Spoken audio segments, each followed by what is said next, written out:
Hey, this is Nick Aldis, your favorite GM, former world champion, and friend of K100 despite being on probation. A few years ago, I started Legacy Sports Nutrition to sell high-quality supplements made in the USA to people like me and hopefully people like you.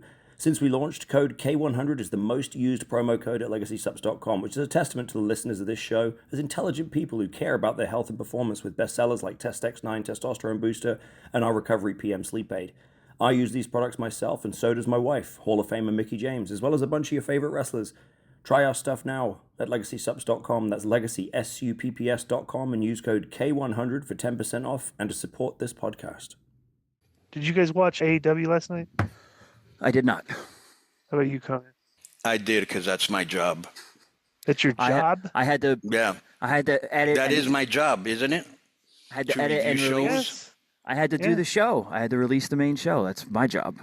Okay, well, you can watch a 10-minute version and, I have an idea. All right, let me talk about it. There's not much to talk about in the show because we're in between the WWE with the Last Time Is Now tournament and now they're starting the Continental Classic on AEW. It's tournament time. Well, bro, like as I said, like when it's tournaments, these reviews go very quickly.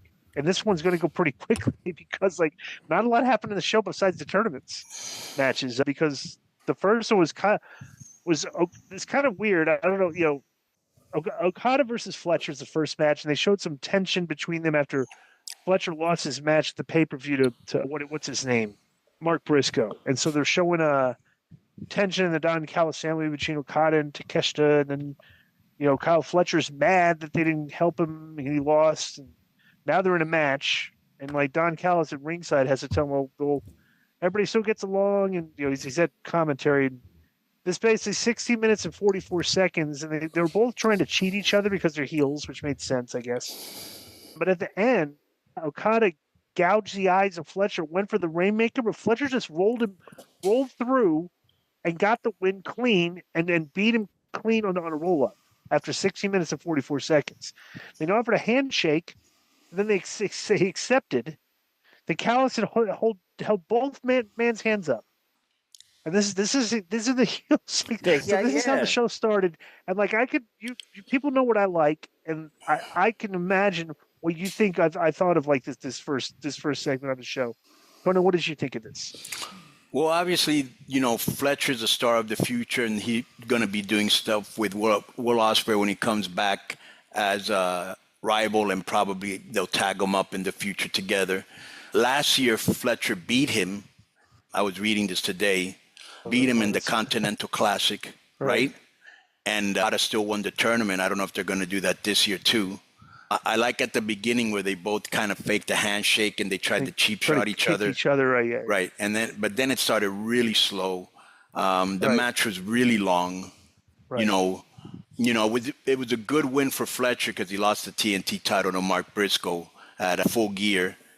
Callis was on commentary. He was good as usual, but this meant nothing to me. I wasn't really into it. I just watched it because I was, that's my job basically. You know what I'm saying? Right. That's two losses in a row for Okada at least, though. That just seems off to me. That's my point. Like, bro, these so the problem here for me, and this is not, I'll make a prediction, okay? Right.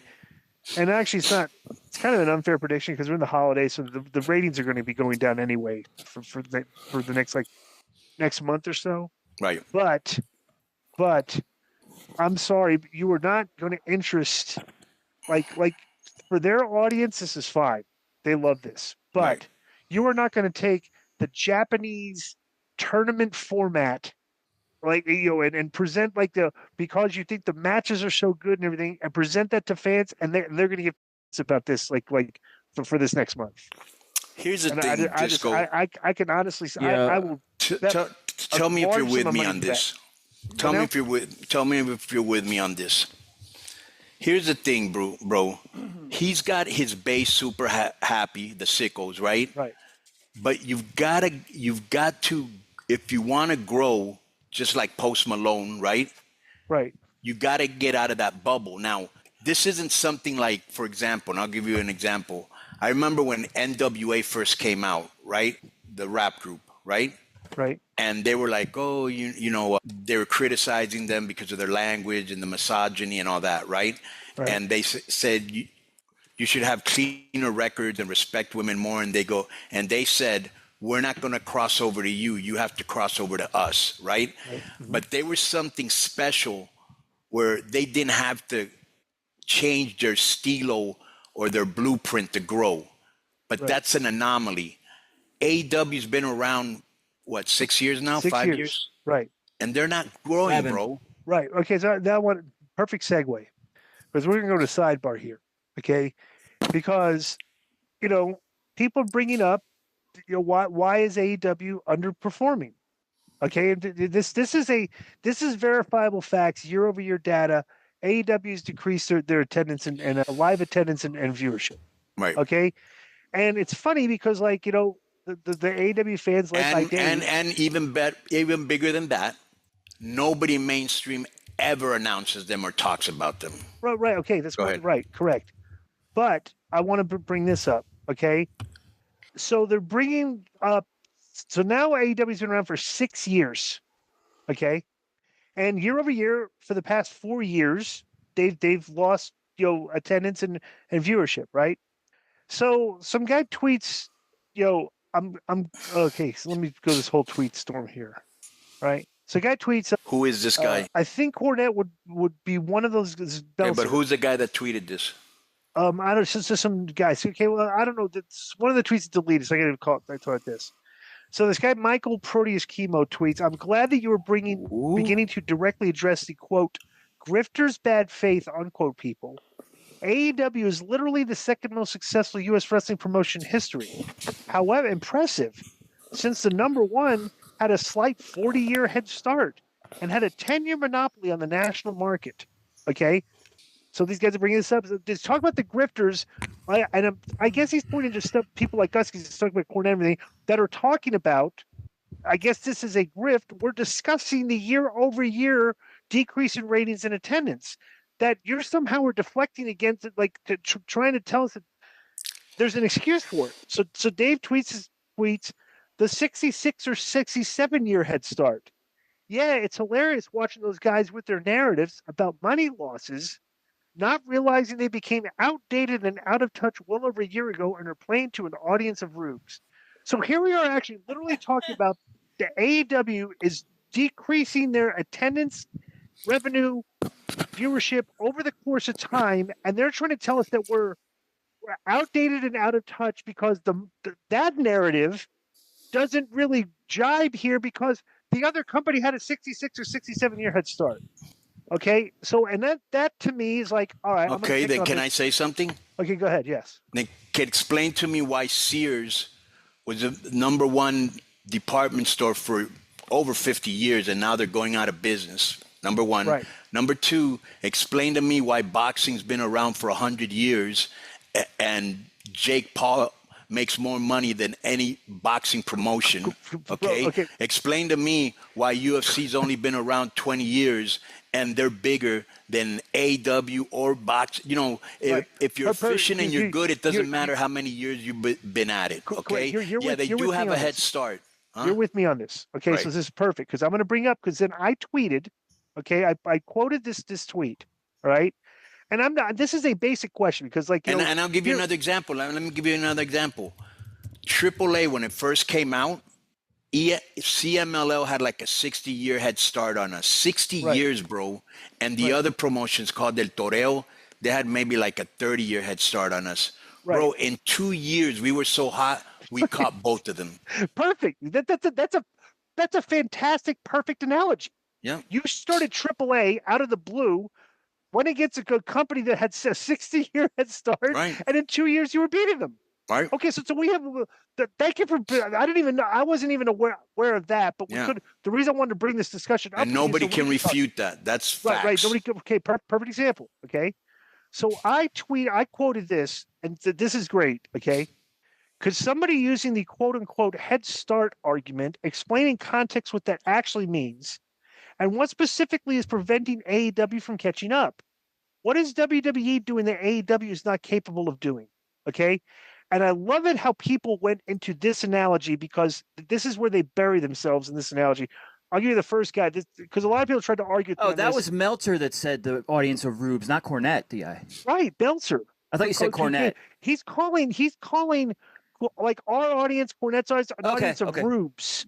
Because we're talking about the basics of professional wrestling that have been the narrative for 100 years. Okay, you're in the business to make money and draw fans and draw revenue, right? So, but that's changed according to Dave, just Dave.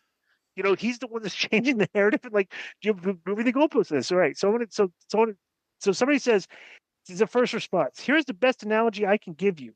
Why aren't the CFL or UFL watches as widely as the NFL? Almost exactly the same rules, same format, effectively the same game. Vastly no lower numbers than the NFL. Apply those reasons to WWE competitors, and there's your answer. And I'm like, okay, hold on. I respond to this. CFL, and UFL, the reason they don't perform as well as the NFL is they cannot match the salaries that the NFL pays for talent.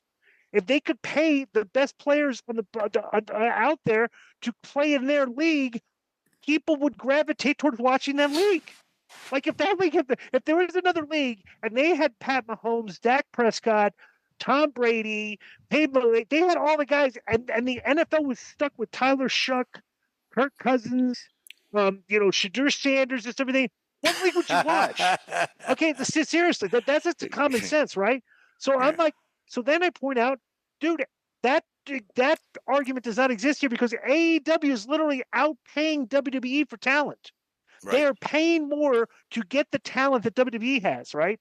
And we are being told, okay, during all this, like that during this narrative that they had this big hit start, we're being told that AEW has the best roster ever. They have the best show, the best promotion, and the best booker. I'm like, okay, let's take that and like extrapolate it to this argument. Why are they underperforming if they're literally, you're telling me they're the best, but they can't compete because the other company has a 66-year head start? And then I say, well, time out on that argument because it's a 66-year head start. Bro, nobody was talking about this 4 years ago because they were competing with the WWE. It's like now that like from 4 years ago, since your show, the first 2 years you were hot, you were competitive, you guys were actually literally saying, you're going to be Raw. You got close to Raw, okay? And I bring up the point that's like, wait a second, you're talking about this head start, but AEW 6 years ago was drawing more fans than SmackDown does now. All right, so how did the 66-year head start argument in this past 6 years, how does that come into play when literally you were drawing more than the WWE is drawing now during that period of time? Okay, and so I would just say, like, your argument makes no sense. It's a lame argument. The facts are pretty clear.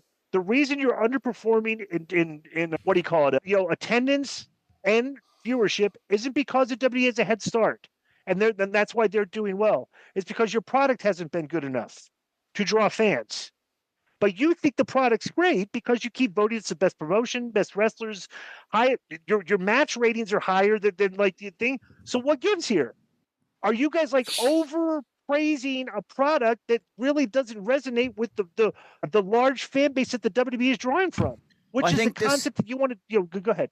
This guy nails it. This hell's no, you're fine. But this guy says the head start argument is weird. The company is only 6 years old, but they've been losing viewers year after year since the start, and that is accurate. They started out close to 1 million. That's so how do we explain that, right? If the product's only improved, why is the viewership down?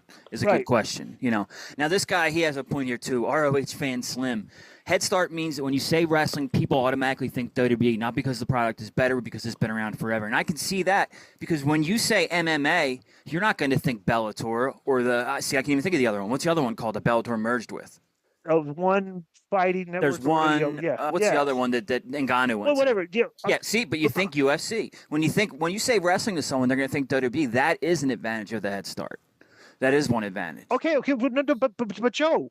Yeah. The first 2 years nullified the advantage, because the first 2 years is when they were doing their best.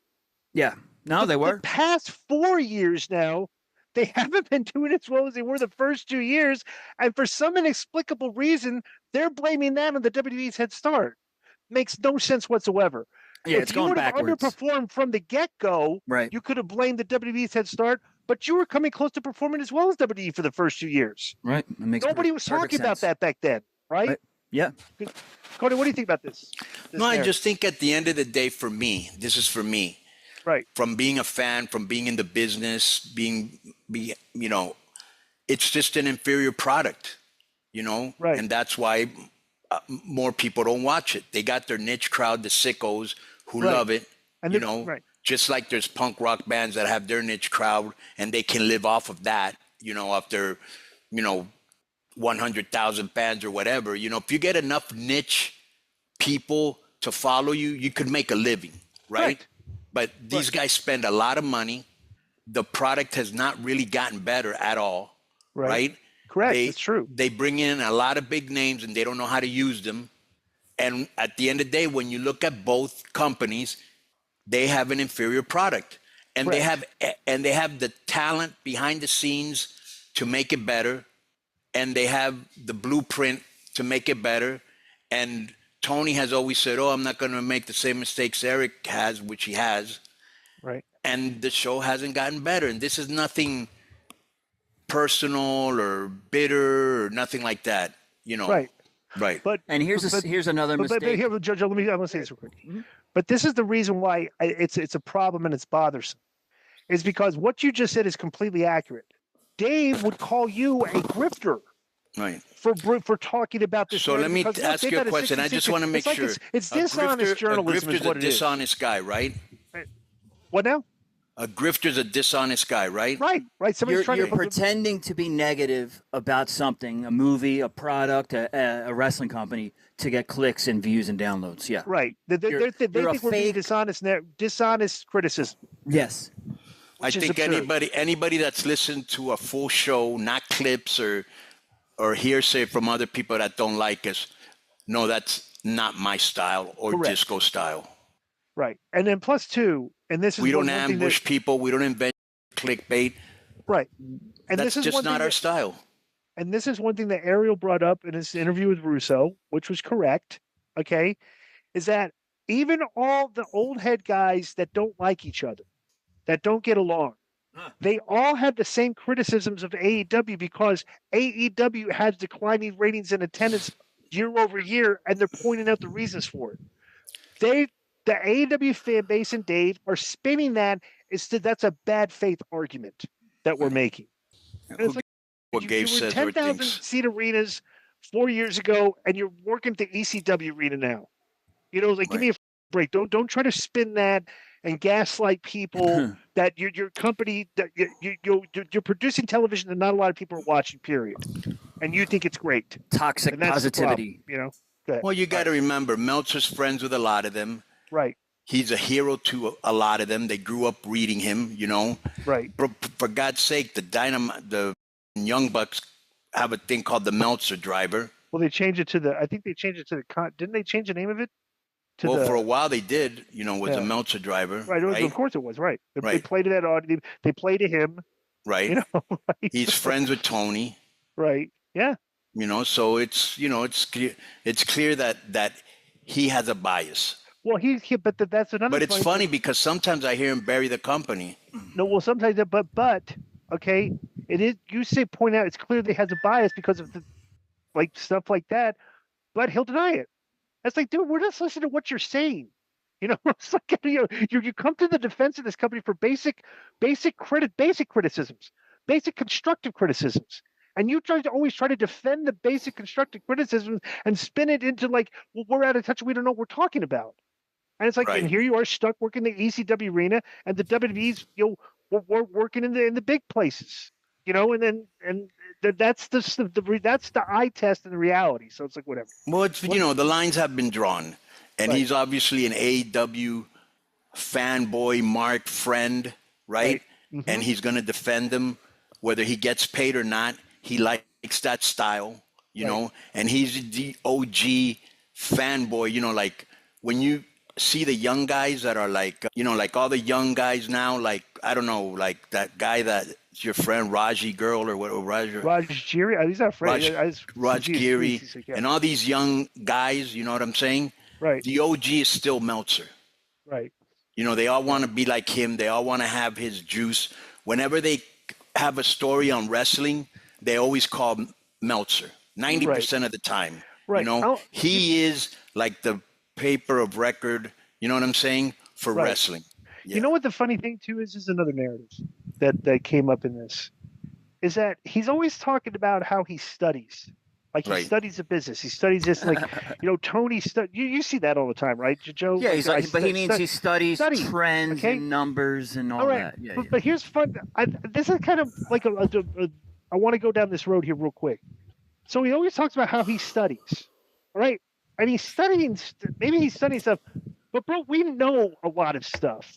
Like we don't have to study anything. We've been in we've been in booking, right? Like we know of everything. We've worked in creative with Jeff Jarrett and Dutch Mantell and like all the smartest guys ever. We've sat in the rooms with them and like gained all this knowledge, right? So he always says, "Why studying?" Then he always brings up like a couple of specific people he's talked to. Like Terry Funk told me this, and this guy told me this, and this and all that. Pillman. Right? So I want to go back to the tweet that he made one time. Somebody asked him, what would he be doing if he was not doing wrestling journalism? And he said, I would be literally tweeted this, I would be a top NFL reporter. Okay, now think about that. He thinks that he would be a journalist that would get into the genre of the NFL and be one of the top reporters. Okay? Because he's going to study and he would learn and these studies, right? But bro, the guy didn't even know who Pat Mahomes was. So that's because he's not studying the NFL, Di. He's studying pro wrestling. He thought Pat Mahomes' name was Pat Mahonis. Okay, so I'm wondering, it's like, dude, like you thought you're going to be a top NFL reporter. You don't know who Pat Mahomes is. You're one of the top wrestling reporters. My question is, like, how little of knowledge did you have on this product before you got into it and started studying it? Yeah, it's like, because like I would think. Well, I think he spends his time somewhere. Yeah. I think he spends his time on wrestling and MMA. He doesn't really spend his time on watching it. Football, yeah. Watching it. That's my. He might study it too. We don't know. But I'm just saying. But at the end of the day, look. Here's my point. It's very hard to take Dave, and he's a guy, as we all know. He's my friend. I like him, but that doesn't mean I'm a simp for him, right? Right. At the end of the day, it's very clear that he has a bias for AEW. In the position he's in, he shouldn't, okay? And he makes it very clear. But it's very weird because at the same time, I've seen him bury AEW. Not as much as Alvarez, but I have seen him bury them, Right. So it's kind of a weird dichotomy. Get in the game with the FanDuel Sportsbook app. Bet on the NFL, NBA, NHL, MLB, soccer, golf, MMA, and more. Every sport, every market, right at your fingertips. Deposit instantly with PayPal, Venmo, or Apple Pay, starting at just $10. Win big and cash out fast. PayPal in 24 hours or instantly at retail sportsbooks. Available in over 20 states, FanDuel's app is your ticket to the action. Download the FanDuel Sportsbook app now. Right. Let me ask you a question. So, did you see the Russo interview with Ariel? Just some sound bites. I'll be very honest with you. Yeah. Okay. It's really nothing new in that. Right. And it's nothing that like he was literally just repeating conversations he has with us. Right. Nothing new. Like Ariel hadn't talked to him before, so it was like him. Yeah. His shtick was his exact same. He talks about like he likes storyline. WWE provides, they do too much wrestling matches. They don't do enough storyline. He said Triple H should get fired. What was Ariel saying? The ratings are below 1,000, a million, so somebody should get fired over that. He's like, so he didn't, he's all his narratives, like he came across the way he does. Okay, he was a very good interview. He was good. He came across well, but he still is like very ignorant on the ratings talk. Like he's not evolved past. Like, now, did Ariel give him any pushback? Huh? Yeah, no. They had they did conversation. He brought up Cornette. Why? What's your issue with Cornette? What's your issue with Eric? There next. Stuff. Eric. He wasn't. Did you hear the interview, Joe? It was. I watched like Disco did. I watched clips on Twitter. A few 3-4 minute clips, whatever. Yeah. Right. Yeah, it's like Disco said. It was a Vince interview. It's not there's things nothing we haven't heard. controversial that we haven't discussed about Vince on this show before. We would just be literally like repeating ourselves. Right. Okay. But good for him, and he's had a good year, man. He was on with Piers Morgan this year too, right? So he's getting a chance to promote the JCW too. It's awesome. So that came out today. Vince has a very old school new like Piers Morgan's an old school I think he was at one of the WrestleManias, like the early ones. Like he's in. He knows Trump and and stuff. And so you would think Vince Russo doesn't work for the WWE anymore. He's not going to get WWE guy on a show, but he could get Vince Russo, the writer of the time when they were doing very well. Right. He was a very credible guest when you're discussing wrestling. If you think about it, it's like so. Let's get back to this exciting show. All right. Dynamite. So they showed footage. Oh, they did an interview. So Lexi Nair is interviewing Kenny Omega outside of his locker room. And he asked if he'd officially reunited with the Young Bucks. And he said he was once fooled by Don Callis, too, and he had to take that into account. And he said if the fans could accept him back after his actions, then maybe he needed to give them a second chance. And he returned to his locker room, and there was like a very pause where the girl's just standing there. Then the door opened and the Young Bucks came out. And it almost like it was very weird because it made it look like maybe they were in there and they were with each other or something. And they're getting caught when they're coming out the doors. Like that's what it came across as to me. But they came out and so I guess they're back together. So I don't know. It's very weird. You got any comment on this Kenny Omega? Yeah, that's how it came out to me. They were in there chopping it up, and Kenny Omega came out first, and then she got. You're pull your mic. Yeah, it just came out kind of like that. Kenny Omega came out saying, if my friends are willing to accept me and all that, why shouldn't I give them a second chance, right? and then the Young Bucks came out of the same door, same locker room, right? Almost like they were making a men's or No, this is why I thought. I know you think they were. But I'm saying the optics were weird because Kenny didn't have his shirt on. Right. Okay. So he's like shirtless, Right. It would have been funny if they would have been shirtless too. Yeah. Right. Like the optics were kind of funny there. Right. Yeah. So Juggalo Championship Wrestling is on. They're streaming it live right now, and they promote it as the real investor is revealed, bro. And it's got like Vince's silhouette, and they got 840 live viewers right now. That's all. Right now, yeah. Well, did it just start? 15 minutes ago, I guess. Interesting. I thought they'd have. Well, they probably have more. Well, it is Thanksgiving too. Everybody's eating right now. You were gonna send me that thing, right? I'm Joe? sending it right now. Yeah. Right. Okay. So next is they showed an interview with Mark Briscoe, all bloody after his match with the Fletcher. He said he gave a promo, and it said he questioned whether he could continue without his brother, and how much pressure he felt to make him proud. And he called all of his defeats and disappointments, and how there's a time and season for everything. Then he said family is everything to him, but both his road family and his home family, and this is for both of them.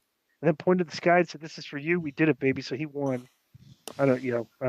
This is without a doubt. I would not have beat Kyle Fletcher with this guy. Okay, first of all, I thought the blood was unnecessary, but this is the best promo he's done the whole year because he wasn't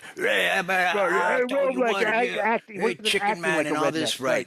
He was, hey, I lost my brother. I lost half of myself. Right. I don't know if I wanted to do this anymore. Like he was really serious, and it was kind of touchy. Right.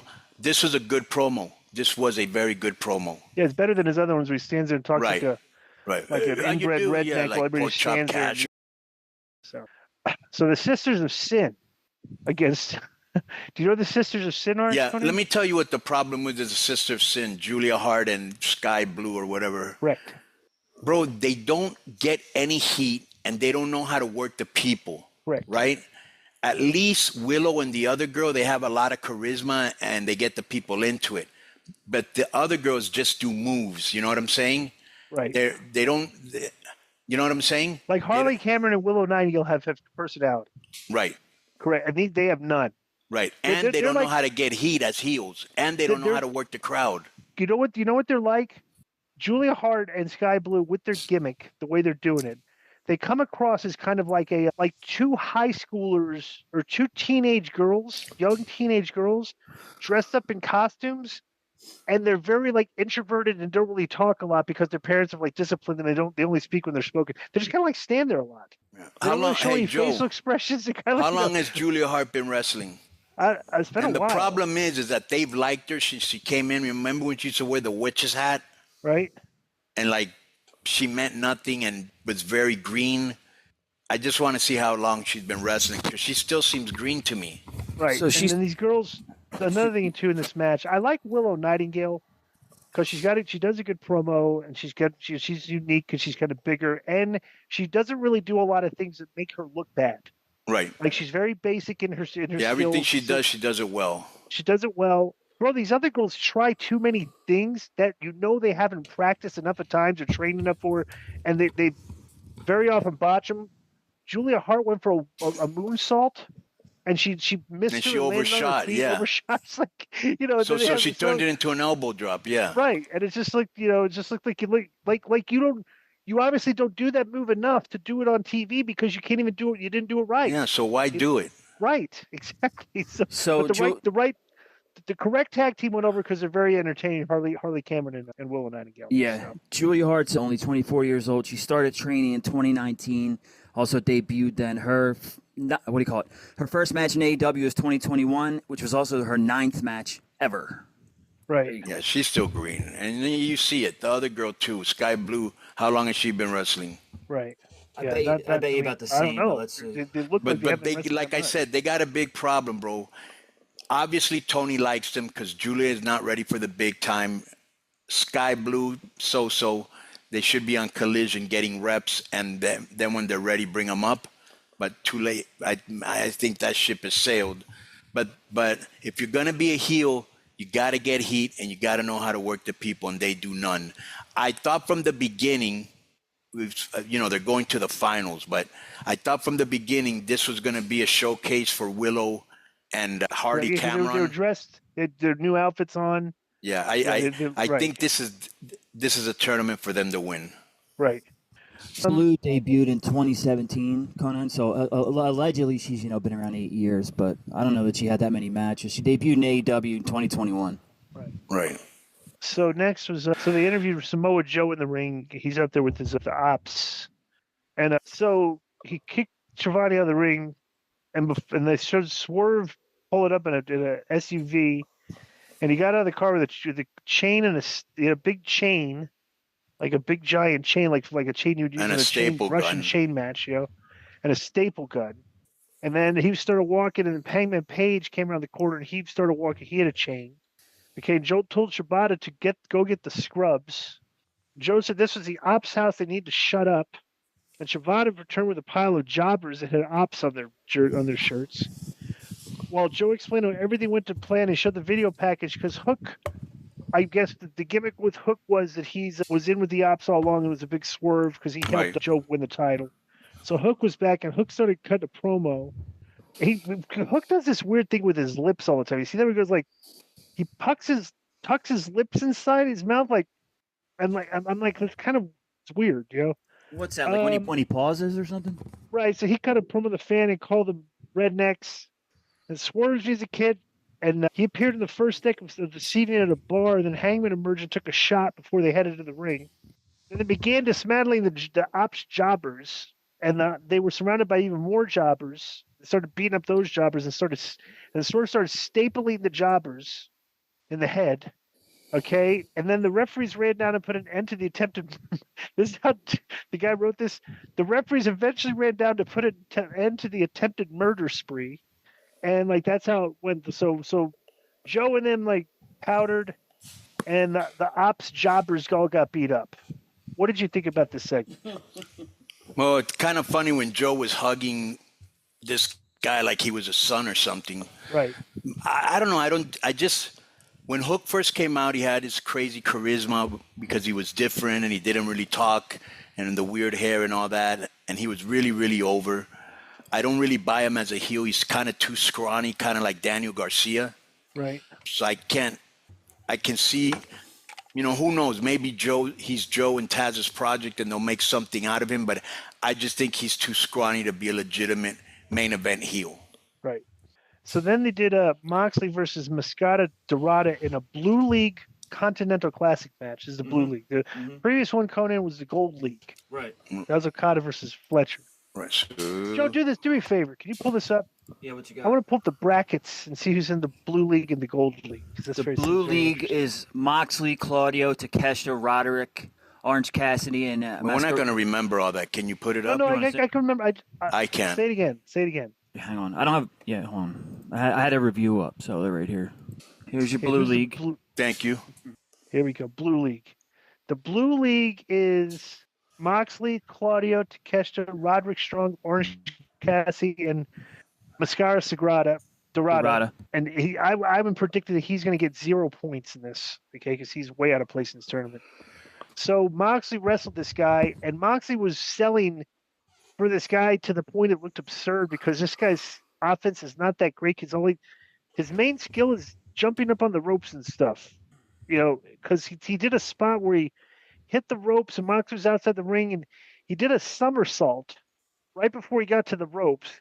And it's like he's not doing really fast and speedy, so it's kind of like slow. And then he jumped up, he tope'd outside the ring, and Moxley moved. Then Moxley ran back inside the ring and jumped and did a tope, like a suicide tope that looked really good because he clobbered the guy and ran him into the rail. That's how you're supposed to do it. That's funny because Moxley did a better tope than half the Mexican guys on that show, and they ended up beating him. There was no doubt what the finish of that match was going to be. And how long did this take here? This was 12 minutes and 54 seconds in a match that Moxley should have beat this guy in like 5 minutes tops.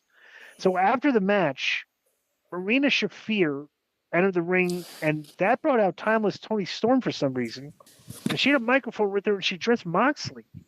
She said his eyes don't deceive him based on his recent actions. She's the toughest and most resilient person in the ring. And said despite his love of cargo pants, she still likes him.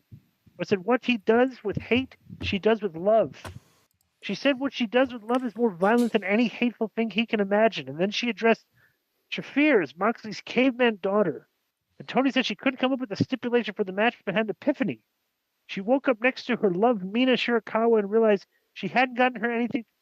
Then Mina walked out, and Tony said her gift to her is a hardcore holiday death match with no tags and no disqualifications with 2 slop tarts next week on Dynamite. 2 what? And then Moxley had to physically restrain Shafir from attacking Storm for some reason for this. And we're back to more blood and gore matches, holiday death match. Dude, it's like, why they do these death matches and blood and stuff way too much. It's ridiculous. They just did one of these at Blood and Guts like 2 weeks ago, right? Yeah, and then why are they doing this? Is like this in a 3-week period. They're doing blood and guts, death matches. Because I guarantee you, the sickos say, "Oh, what a great match! That was great," And so now they're going to do it again. Right. Chris Statlander, unfortunately, I like her, but she had a promo here that, like any good booker would be thinking, like, "Oh, yeah, you get the belt off her." She said she was the only woman to hold up the. Do your thing with your mic, Di. You're kind of getting, I don't know, cloudy and coming in and out. Yeah. All right, how's it now? It's good. She said she's the only woman to defeat both Mercedes Moné and Toni Storm, and said she knew where she was going next and asked who was coming with her. And this was not. There's not a lot of emotion. This and everything. This is kind of like a. This meant nothing, right? Right. Yeah. I don't. This is the waste for her. Really? Wasn't very good. So then they did Kevin Knight versus Darby Allin, and since we're doing these tournaments, you can do these upsets and stuff like that. But Kevin Knight beat him. I don't know why you beat Darby. I would have like Kyle Fletcher and Darby be like the unbeatable guys. Like they win like every match but like one. They should be getting beat by Kevin Knight. Wow. And so what did you think about this? This is what I thought when I saw this match. First of all, it was too long. Number 2, I felt, how Darby has been very vociferous with saying that a lot of guys don't like to do jobs. Right. I bet you he told Tony, let me do the job and let me be an example for the others. You know what I'm saying? That's what I think happened here. I would It's a possibility. I would just think this is the way Tony, because Tony's like kind of nerdy and photographic memory like that, and like to play. I'm sure he has all this tournament already planned out, and this is just one of the results. He didn't care. Darby's your top guy, dude. Come on, bro. But they're doing these the Japanese tournaments. They do that all the time. Yeah, top guys. That's in Japan. These guys don't understand American television. People aren't just like they're not watching it. Yeah, just because this guy beat Darby Allin, isn't going to make him a star, correct. Right? Tomorrow he's going to still be Kevin Knight or whatever his name is, right? Amid Carter. Right. Both these, I think I've solved it. Both these guys were trained by Buddy Wayne. They both came up in Seattle. They're probably friends, man. They're probably good friends. So Eddie Kingston, but a lot of guys are friends, Joe. Right. That's not good business. But I just feel that's Darby saying, "Hey, I'm gonna walk the walk, talk the talk." Yeah. And that's what I think happened. Right. I'm saying, but maybe that's why he chose this guy specifically. Well, this is one thing Tony doesn't. He's inexperienced as a booker. You need to protect your stars. When you do these tournaments, bro. But how could he be inexperienced if he won Booker of the Year 4 times, Disco? All right, just asking. The 66-year head start of the WWE is the reason. Just asking. So they did Eddie Kingston's interview backstage. Didn't want to talk about Hook turning on him on this crew, and he said he wants to wrestle Shabbat on Collision. So that should be a very exciting match. Let me tell you what was weird about this. See if you remember this. So Eddie Kingston goes out, and he says that he challenges Shibata for Thanksgiving, a Collision, which I guess is today, right? Right. Yeah. It's a Thanksgiving night for some reason. Yeah, because they did nothing on Dynamite for Thanksgiving theme, so maybe they'll probably do it today. And Shibata never accepted. Next thing you know, there was a graphic: Shibata versus Kingston Thanksgiving Collision. Right. Yeah. So, Tony Khan just made it official. Yeah. Right. No, they didn't even say that. Right. So then they do Claudio versus Orange Cassidy. Orange Cassidy used to have one of the best win-loss records in this company. He's done a lot of jobs lately. So he's lost a lot of steam. It's almost like now they're trying to make Claudio a big deal, right? But I feel it's almost too late because they buried him for 2 years, right? And Orange Cassidy, I don't know what's going on with him. He was one of their hottest characters, and he's lost a lot of steam. Right. So this is a very weird finish to the show. So after the match, Claudio celebrated as Cassidy was down the corner, and all the rest of the Death Riders came in the ring. And Renee was going to interview Claudio. And this is the last segment on the show. But Wheeler Yuta and Cassidy just started fighting each other off to the side. Okay, so then the Death Riders went and started put the boots to him. So then, Roderick Strong came out, and a bunch of other people in the tournament came out. At very lame brawling again. Okay, and Okada stood on the stage to avoid all the chaos. And the final shot of this show was everybody gathered around at ringside while Mascara Dorada went up to the top and did a moonsault onto everybody on the floor and laid them all out like the bowling pins, and that was the end of the show. What did you think about this end of the show? And did this make you excited for the rest of the Continental Classic tournament, Konnan? Nah, bro, it's hard for me. There's really nothing. The only thing that I like on the show is Darby Allin, and I was very against him losing, and Samoa Joe, Hangman Page, right? Other than that, there's nothing. Where was the Hurt Business? They weren't even there. Ricochet wasn't there. They were not on the show. Bro, this show would have been better if we would have had a good verbal confrontation between Hangman and Swerve with Joe and the Ops. Right. Like that would have made, but there was literally nothing on the show that interested me at all. Did anything interest you on this show? I just told you, Darby Allin, right, and Hangman and Samoa Joe. What about you? But you also like the Briscoe promo. I did like that, but it doesn't interest me in Mark Briscoe. We heard some of your top five. You've an amended top five after seeing Dynamite. Maybe because this week for me was a top three. Yes, there weren't even five things that interested me. Yeah, there were 5 things for me. Okay, the first thing, number 3 for me, was the Cody Roman Punk promo and the interaction with the Usos backstage. Their dynamic with each other. That was number 3. Number 2 was the Cody promo, the fiery promo he cut on the announcer's desk after he made the save, came in and fought those guys. And number 1 was Becky's mic work was the best thing on the show. What about you, Konnan? I think the who did Pentagon wrestle on SmackDown? He beat Finn. Finn. Okay. So I would say my number 5 was Penta and Finn. Okay. Right? And I would tie that with the Joe promo and the Briscoe promo. Okay. Number 4, and I might have this wrong. Who did Gunther wrestle this week? Oh, Carmelo. Yeah. Gunther and Carmelo. Okay. The stuff with the women, with, Asuka and Nia Jax when they were all at the end in the last segment. You know what I'm talking about or no? Mm-hmm. Okay. Yeah. I like that. Where AJ Lee came out at the end and right when they announced that the two competitors, that Becky came in and got the heat. Right. And they followed it up on Raw. Number 2 was the Becky promo. The follow up from the Friday thing, correct? Right. And so number the progression, 1, Becky joining the team and cutting the promo the next night. And number 1, huge pop when Lesnar fell. Wow. That's your number one thing in the show? That's my number one thing, right? And when he came back at the end and pointed to the spot where he fell.